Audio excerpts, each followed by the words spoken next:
Samantala, narito naman po mga tampok na balitang pampalakasan sa ibaing dagat sa report ni Miss Meg Siozon. Malaki ang posibilidad na hindi makasama ng Los Angeles Lakers si superstar guard Kobe Bryant sa pagbubukas ng regular season ng NBA.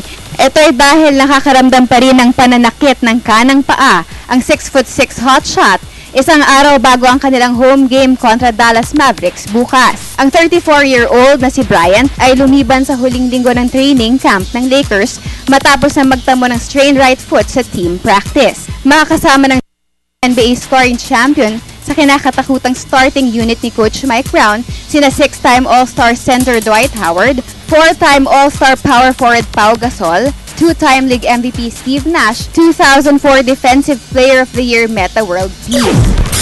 Sa men's tennis, humataw ng panalo si local bat Julian Benneteau sa pagsisimula ng kanyang kampanya sa Paris Masters sa France.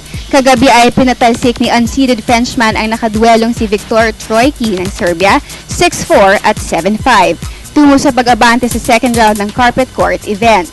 Tigda 2 beses na nakabreak si Benneteau sa bawat set ng match upang malampasan ang 14 na aces na isinalubong sa kanya ng kalaban. Ang susunod na makakabangga ni Benneteau ay ang kapwa Frenchman na si 6th seed Jo-Wilfried Tsonga.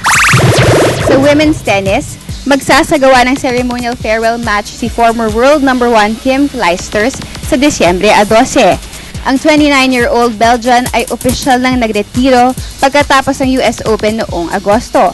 Pero kanina ay niya sa kanyang website na muli siyang hahataw sa isang exhibition game sa Antwerp Sports Palace.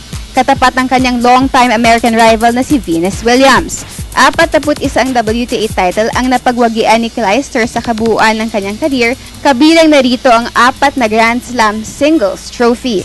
Siya ay unang nagretiro para bumuo ng pamilya noong 2007, subalit matapos na magsilang ng supling ay nagbalik aksyon siya noong 2009. At sa Formula 1, mananatili si veteran driver Kimi Raikkonen sa Team Lotus hanggang sa susunod na season. Kanina ay inanunsyo ng British-based outfit na pinapirma na nila ng 1-year contract extension si Raikkonen dahil na rin sa impresibong performance ng 33-year-old Finnish star ngayong season. Kasalukuyang nasa ika-3 pwesto si Raikkonen sa driver's standings habang hinatak naman niya ang Lotus sa 4th spot ng Constructors' Championship. Matapos na magretiro noong 2009, si Raikkonen ay nagbalik sa top 5 sa piling ng Lotus ngayong season, kung saan 6 na beses na siyang nakapush. Para sa PTV Sports, Meg Siozon, Telebisyon ng Bayan.